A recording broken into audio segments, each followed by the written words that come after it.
پاس مسئلہ پوچھنے کے لیے کچھ لوگ آ گئے تو 4-5 سال کا بچہ بھی تھا جس کے والد نے غصے میں اپنی بیوی کو 3 طلاقیں دی تھی. تو چھوٹا سا بچہ، کپڑے بھی پھٹے پرانے، اور حالت بتا رہی تھی کہ غریبی ہے. تو جب میں نے مسئلہ بتایا کہ 3 طلاقیں ہو گئی ہیں تو واپس جانے لگے. تو بچہ مجھ سے کہتا ہے، دیہاتی آدمی تو کہنے لگا، مولوی صاحب میری اماں تے نانی کہنی اسن پوچھ کے آئی آپ کہ ہن اسی لہدا لہدا ہی رہنا ہے. تو اس بچے کی نونہال کی وہ کیفیت دیکھی تو میں رو پڑا.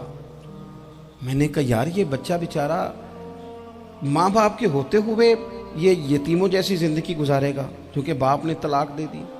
کس طرح مسائل نہیں بتائے لوگوں کو، تعلیم سے آگاہی نہیں کیا.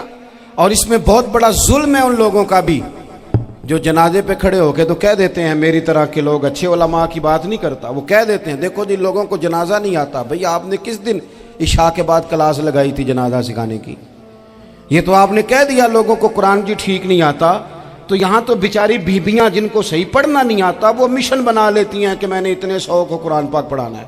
بیوہ ہو گئی ہوں، طلاق یافتہ ہو گئی ہوں، ساری زندگی قرآن پڑھاؤں گی. ہم کیوں یہ مشن نہیں بناتے؟ کیوں اس طرف سفر نہیں کرتے؟ ایک تو دینی معلومات میں، دینی علوم میں اپنے آپ کو لگائیں اور ذوق پیدا کریں کہ جو چیزیں مجھے نہیں آتی میں نے وہ سیکھنی ہے، جو معاملات مجھے نہیں آتے میں نے ان کی طرف سفر کرنا ہے. ایک تو اپنا یہ مزاج بنائیں. اور جب آپ دینی علوم سیکھتے ہیں تو پتہ ہے کون سا منظر قائم ہوتا ہے؟ منظر وہ بنتا ہے کہ حضرت ابو ہریرہ بھی دین سیکھا کرتے تھے، حضرت عبداللہ ابن عمر بھی اصحاب صفہ میں رہا کرتے تھے، حضرت انس بن مالک بھی رہا کرتے تھے. اور ایسا منظر بنتا ہے کہ حضرت سیدہ خدیجہ الکبریٰ رضی اللہ تعالیٰ عنہ فرماتی ہیں سیدہ فاطمہ حضور کی گود میں بیٹھی ہوتی تھی اور نبی پاک سے باتیں پوچھتی تھی اور حضور انہیں بتا رہے ہوتے تھے. سیدہ عائشہ حضور سے دین کی باتیں پوچھتی.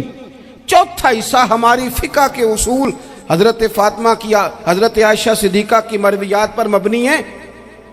اگر ہماری بچیاں چھوڑ دیں ڈائجسٹ پڑھنا، چھوڑ دیں ادھر ادھر کی مووی دیکھنا اور وہ کتاب و سنت پر آ جائیں تو بہت سارے مسائل ایسے ہیں جو الجھنے سے پہلے ہی سلجھے ہوئے ہوں. دینی تعلیم کا مزاج اور ذوق. اور دوسری آیت کریمہ میں نے تلاوت کی، اللہ کریم نے قرآن مجید میں فرمایا یا ایھا الذین آمنوا قوا انفسکم واہلیکم نارا، اے ایمان والو خود بھی دوزخ کی آگ سے بچو اور اپنے گھر والوں کو بھی بچاؤ. او والد، وہ ماں جو بچوں کو بھوک سے بچانے کے لیے محنت کرتی ہے، ان کو مایوسی سے بہت سارے ماں باپ ایسے ہوتے ہیں جن کے پاس کپڑے لینے کے پیسے نہیں ہوتے عید پہ. کیوں؟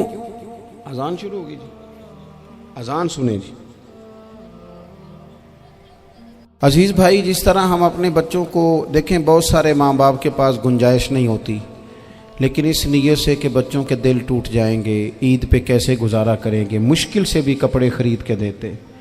اس طرح ہم اپنے بچوں کو بھوک سے، پیاس سے، مایوسی سے بچاتے ہیں. اس طرح ہمارے رب نے ہمارے ذمے لگایا ہے کہ تم اپنے بچوں کو کوشش کرو دوزخ کی آگ سے بچانے کی. حضرت عمر فاروق رضی اللہ تعالیٰ عنہ نے عرض کیا تھا، یا رسول اللہ صلی اللہ تعالیٰ علیہ وسلم، اس آیہ کریمہ کا معنی کیا ہے؟ تو محبوب کریم علیہ السلام نے فرمایا، عمر، جن چیزوں کا اللہ تمہیں حکم دیتا ہے تم اپنے گھر والوں کو ان چیزوں کا حکم دو. جن چیزوں سے رب رسول تمہیں منع کرتے ہیں اپنے گھر والوں کو ان سے روکو. اپنے گھر کے اندر نفاذ دین کرنے کی کوشش کرو. میرے بھائی، بہت زیادہ آزمائش ہے ہمارے گھروں میں، بے چینیاں ہیں، اضطراب ہے، بچوں میں سختی ہے، بہن بھائی ایک دوسرے کے ساتھ لڑتے ہیں، مزاجوں میں تلخی آ گئی. کیوں بھلا؟ اس لیے کہ ماں باپ کو جو بہترین کردار اور جو حسین طریقہ گھر میں اپنانا چاہیے تھا، بچے تقریر باہر سے سنتے ہیں لیکن وہ فالو اپنے ماں باپ کو کرتے ہیں. اگر ماں باپ میں حوصلہ ہو، صبر ہو، اطمینان ہو، خودداری ہو، تھوڑے پر گزارا کرنے کا مزاج ہو. دیکھیں نا، آج ڈپریشن ہے، ٹینشن ہے، پینکس اٹیکس ہیں، بڑی ساری چیزیں آ گئی ہیں. کیوں بھلا؟ صبر نہیں، تحمل نہیں، بردباری نہیں.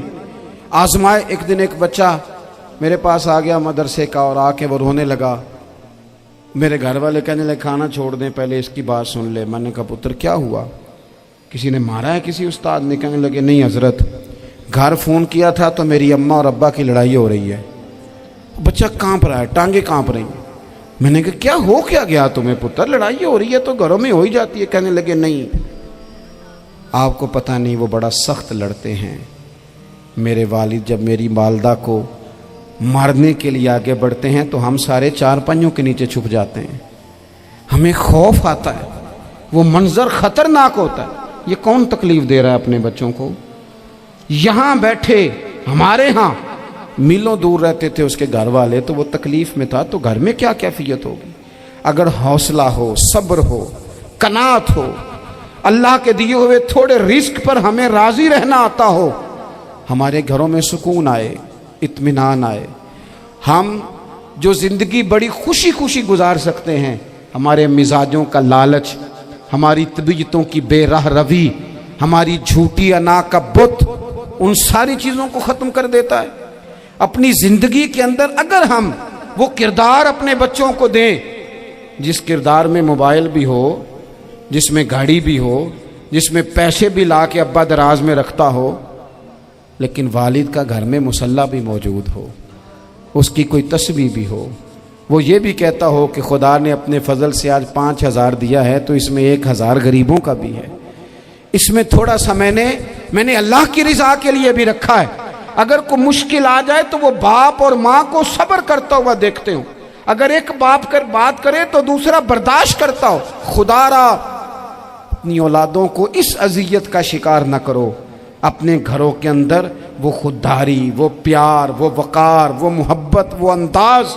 آپ تھکے ہوئے ہیں کوئی شک نہیں, آپ بہت سارے مسائل کا باہر شکار ہوں گے کوئی شک نہیں, لیکن آپ باہر سے تھک کے آئے ہیں. اور اگر آپ باہر اپنی فیکٹری کے مالک ہیں اور دفتر کے بڑے ہیں تو گھر میں بھی تو آپ بڑے ہیں نا. آپ کی ماں بھی تو انتظار کر رہی ہے, اس نے بھی تو دکھڑا سنانا ہے نا آپ کو. آپ یہ دیکھیے کہ آپ کے بچے بھی تو انتظار کر رہے ہیں, وہ چاہتے ہیں کہ ابا آ کے بیٹھیں تو ہم ان کے سینے پہ چڑھ کے تھوڑا کھیلیں. آپ کی اہلیہ منتظر ہیں. کچھ باتیں بیوی کسی اور سے نہیں کہہ سکتی, صرف اپنے شوہر سے کہتی ہے, لیکن وہ تو آتے ہی جلال میں آ گئے صاحب. وہ کہنے لگے تو بڑی نالائق ہے, میں تھکا ماندہ آیا ہوں اور تو نے مجھے کہانی سنا دی ہے. وہ اس خاتون سے شدت کے ساتھ پیش آنے لگے. میرے رسول پاک کی حیات نور کو دیکھو, حضرت ام ایمن حضور کی رضائی والدہ ہیں, ان کی بھی خدمت ہو رہی ہے. حضرت حلیمہ سعدی آ رہی ہیں تو خدمت ہو رہی ہے. حضرت عباس حضور کے چچا ہیں تو کریم فرماتے ہیں میرے چچا ہیں باپ کی جگہ پہ. حضور دوست احباب صحابہ غلاموں سب کے ساتھ پیار کر رہے ہیں. 9 ازواج مطہرات ہیں گھر کے اندر, اور کیفیت یہ ہے کہ حضور صرف ان کی ضرورتوں کا ہی خیال نہیں کرتے, خواہشات کا ہی خیال نہیں کرتے, بلکہ میرے کریم کا طریقہ یہ ہے کہ کوئی بندہ آج بول کیا رہا ہے, وہ کہاں کھڑا ہے آج, اس کے جملے کس طرح کے ہیں, اس کا لہجہ کس طرح کا ہو گیا ہے اور اسے ٹھیک کیسے کرنا ہے. محبوب اس کا خیال فرماتے, توجہ کرتے. میں کہتا ہوں کہ ہم سب کو شوق آیا ہے آرام کرنے کا. میں صبح 11 بجے سے پہلے اپنے گھر سے نکل آیا تھا اور یہ وقت آ گیا ہے اور رات کو خدا جانے کس وقت گھر پہنچنا ہے. کئی دفعہ کیفیت یہ ہوتی ہے کہ گاڑی سے اترتے ہیں تو پھر دل کرتا ہے کہ کوئی اٹھا کے چلائے نہ کبھی.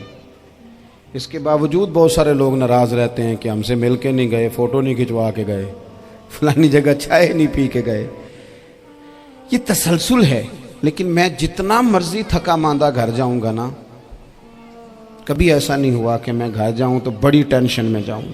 میری گھر والی ایک دن مجھ سے کہنے لگی آپ نے کبھی نہیں کہا کہ میں تھکا ہوا آیا. بندہ تھک بھی تو جاتا ہی ہے نا, کبھی کہاں کرے نا.